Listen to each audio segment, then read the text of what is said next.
రాజు యువ వికాస్ దరఖాస్తు చేసుకోవాలి.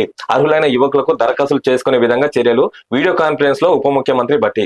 ప్రజల గుర్తుపెట్టుకొని చాలా మందికి తెలియక 5 తారీఖు రోజుకే లాస్ట్ డేట్ అయిపోతుందని చెప్తూ కొన్ని ప్రభుత్వ కార్యాలయాలు, తహసీల్దార్ కార్యాలయం, అటు మీ సేవ చుట్టూ తిరుగుతూ కేవలం 40 రూపాయలు పెట్టాల్సినటువంటి ఆదాయ ధృవీకరణ పత్రం, క్యాస్ట్ ఇన్కమ్ వీటికి సంబంధించిన విషయంలో అటు మీ సేవ ఇటు తహసీల్దార్ కార్యాలయంలో పనిచేస్తున్నటువంటి కొంతమంది దోపిడీ దొంగలు విచ్చలవిడిగా దోచుకుంటున్నటువంటి పరిస్థితి అయితే మనం చూస్తున్నాం సార్. ఎక్కడ చూసినా సరే క్యాస్ట్ ఇన్కమ్ కి వాళ్ళు 1500 నుంచి 2000 రూపాయలు వసూలు చేస్తున్నారు మీ సేవలలో.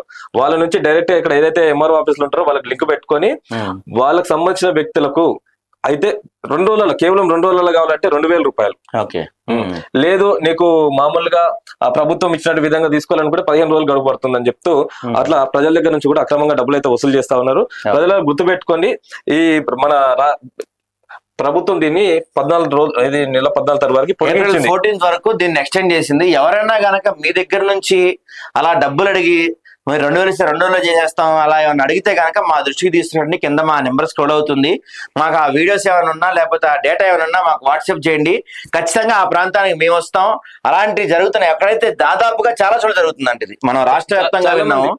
పాపం పుట్టకూటి కోసం వాళ్ళు ఎక్కడెక్కడ నుంచి వచ్చి చిన్న చిన్న వ్యాపారం చేసుకునేందుకు రాష్ట్ర ప్రభుత్వం ఏర్పాటు చేసినటువంటి పథకాన్ని అమలు పరుచుకునేందుకు వాళ్ళు క్యాస్ట్ ఇన్కమ్, రేషన్ కార్డ్ అనేటువంటి నియమాలు పెట్టారు. కాబట్టి ఖచ్చితంగా క్యాస్ట్ ఇన్కమ్ సంబంధించినటువంటి విషయంలో తహసీల్దార్ కార్యాలయంలో అయితే దౌర్జన్యం జరుగుతుంది, దోపిడీ అనేది అయితే ఖచ్చితంగా జరుగుతుంది. మీరు కూడా ఏమైనా ఫేస్ చేస్తే మా నెంబర్ కి వాట్సాప్ చేయండి. వీడియోస్ మీరు కాల్ చేసినా పర్లేదు, మేము స్పందిస్తాం. ఖచ్చితంగా మీకు న్యాయం జరిగేలా చూస్తాం మేము. Right, okay.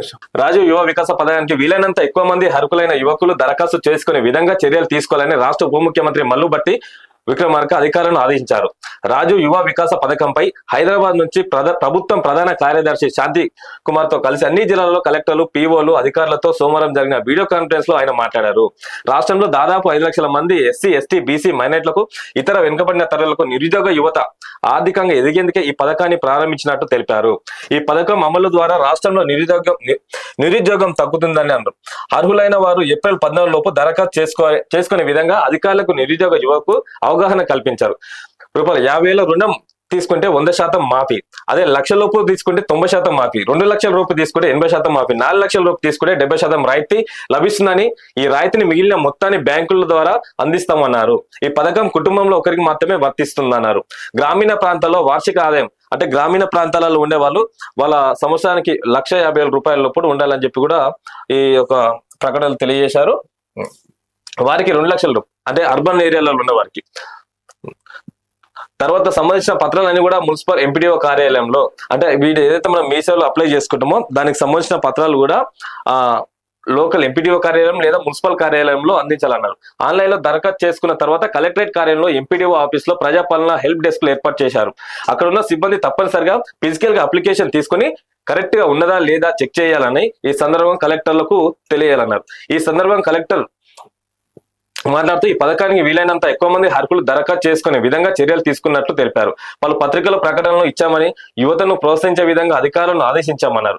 మీ ఆలోచనల ప్రకారం ఫిజికల్ గా అప్లికేషన్ అందుబాటులో ఉంచి తీసుకుంటామన్నారు. ఇప్పటికే వరకు వచ్చిన దరఖాస్తులకు సంబంధించిన వివరాలు అధికారులకు తెలిపారు. ఈ క్రమంలో అధికారులు ఇందిరా, సంజీవరావు, ఉపేందర్, అనసూయ, రాజేష్, డిపిఆర్ఓ అధికారులు, సంబంధిత అధికారులు పాల్గొన్నారు దీంట్లో.